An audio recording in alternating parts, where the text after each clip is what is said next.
Hey guys, so Donald Trump has continued to tease a potential run for a second non-consecutive term against Joe Biden in the 2024 presidential election, even during the January 6th committee hearings. And I think that really whatever comes out of these hearings, if something really bad does come out and Trump could potentially be charged, I do think that it could hamper Trump's chances at winning his re-election, and it already has, as Ron DeSantis is now the frontrunner for the 2024 Republican presidential nomination. He has now 38 cents per share on the betting markets, Donald Trump at 37. Of course, this is still very close. These numbers do not in any way mean that Ron DeSantis would beat Donald Trump in a head-to-head matchup. This simply means that he has a higher chance of running and winning the nomination. There's still a very high chance that Donald Trump does not end up running in 2024. Many things could happen. He was still the oldest president to ever be inaugurated to a first term when he was inaugurated in 2017. So age will still be a deciding factor along with health on whether or not Donald Trump can run for president a second time. Ron DeSantis is much younger and I think a better option for the Republican Party going forward. Now, looking at the polls for the GOP nomination, you'll see that clearly Donald Trump is still the frontrunner. He has led in every single poll that has been released for the 2024 nomination. Now, of course, this is one from the state of Illinois, but if you look at a general poll, you'll see still 51% for Donald Trump, just 18 for Ron DeSantis. This is pretty much what you see in all of them. Ron DeSantis at around 15 to 20%.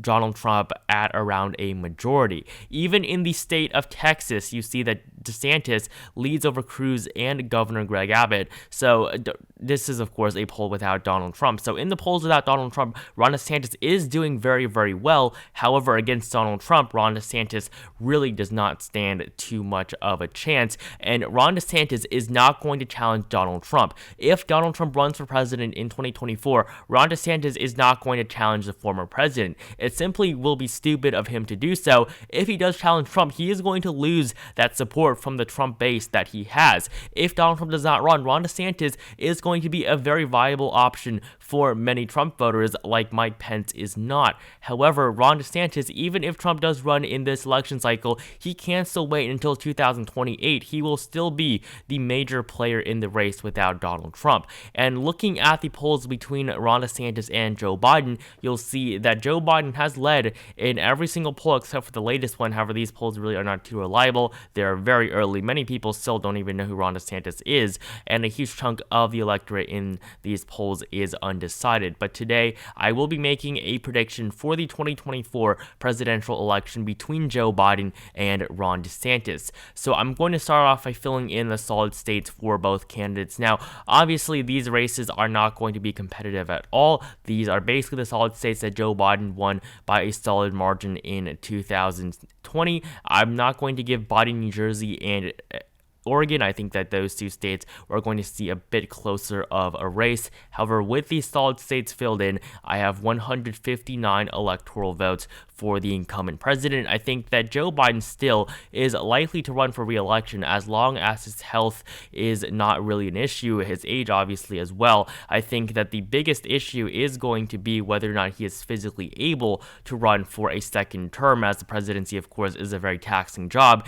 and Joe Biden is already throughout the entire presidency has been the oldest president in American history. Joe Biden was older than Ronald Reagan when Reagan left office, when Joe Biden first entered office. So Joe Biden really is very, very old in terms of all the presidents that we have had. However, basically every single president we've had recently has run for re-election. The last president to not even try to run for re-election, to even try for the nomination, was Lyndon Johnson. He, of course, did not run in 1968, and that led to the election of Richard Nixon. So it really is very rare for incumbents to not run for re-election. Of course, many of them do lose, like Ford, Carter, Bush, and Trump, but, it is typically the incumbent does at least try for the nomination and a second term. So looking at the numbers here, only 92 electoral votes for Ron DeSantis. This is not too surprising. The Republicans simply have less electoral votes from their solid states because, of course, there are much less people in these very conservative states.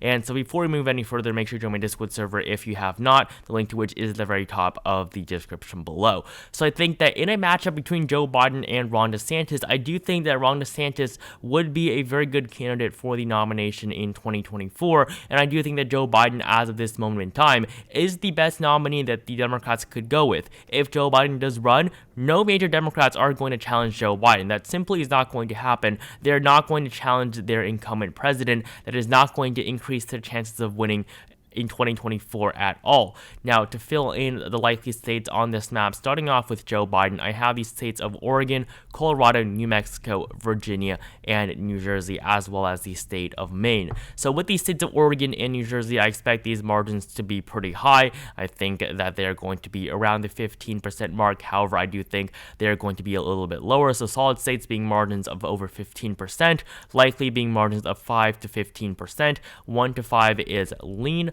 while less than 1% is, of course, tilt. And these tilt states obviously could go either way. However, it is just a little bit more subjective with which way they do end up going. So looking at these races here, Colorado and New Mexico, I think that these margins are going to be around the 5 to 10% range. It was 8% in New Mexico in 2020, 13.5 in actually 10% in New Mexico, 13.5 in Colorado. Joe Biden did relatively well in both of these states. Also a 10% margin in Virginia. I think the margin is going to drop there as well. So with the likely and solid states, I have 211 electoral votes for the incumbent. Now for the likely states for Ron DeSantis, there are significantly more, especially in the electoral votes that they do bring. I'm going to start off with the state of South Carolina and Alaska.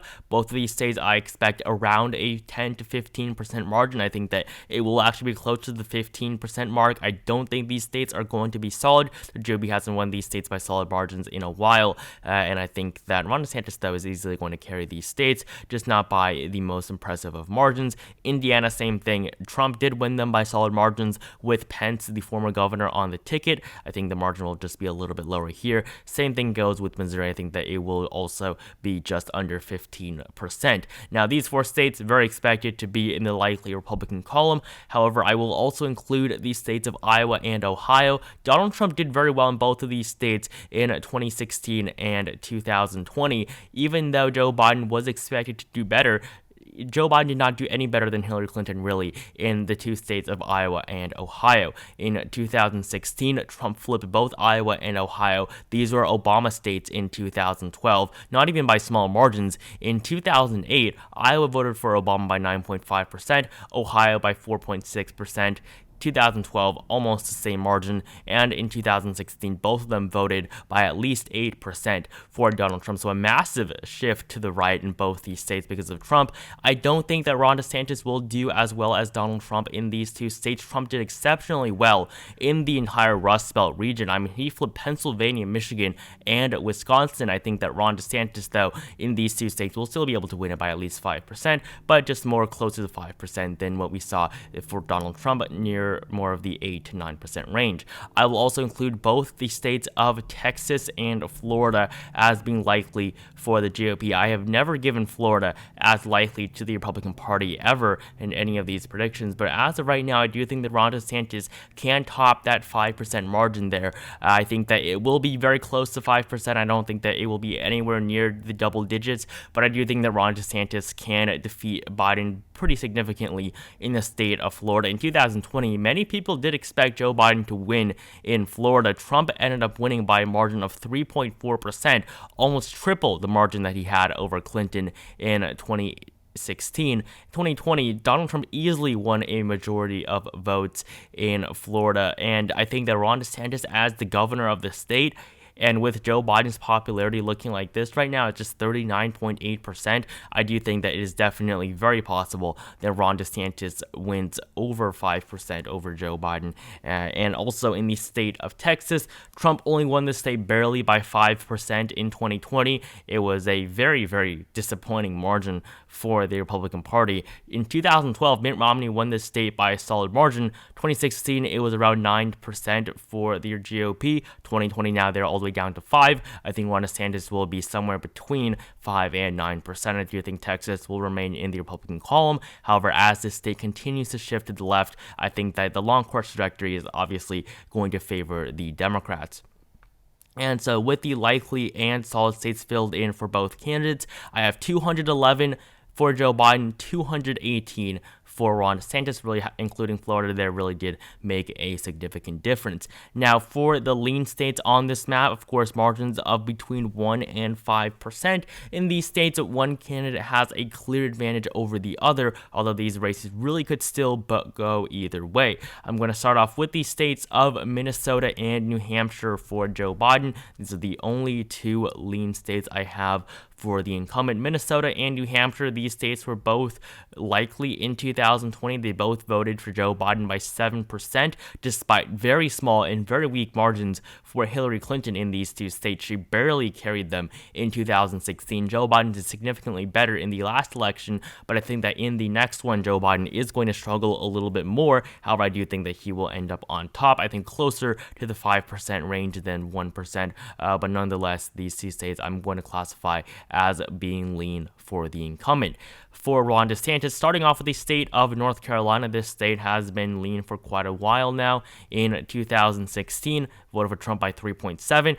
2020, Biden lost by 1.3%. This was actually a little bit closer actually a little bit better for Donald Trump than what many people expected. The fact that Joe Biden flipped Georgia and not North Carolina was surprising. North Carolina voted for Barack Obama in 2008, when Georgia voted for John McCain by 5.2%. In 2012, Georgia voted for Mitt Romney by 8%. 2016, still 5%, but in 2020, Joe Biden managed to flip Georgia, but not North Carolina. So that was obviously a big surprise in 2020, but in the state of North Carolina, 16 electoral votes for Ron DeSantis. That is going to make a big difference. I also have the state of Wisconsin, 10 electoral votes. This was the state that Trump won in 2016.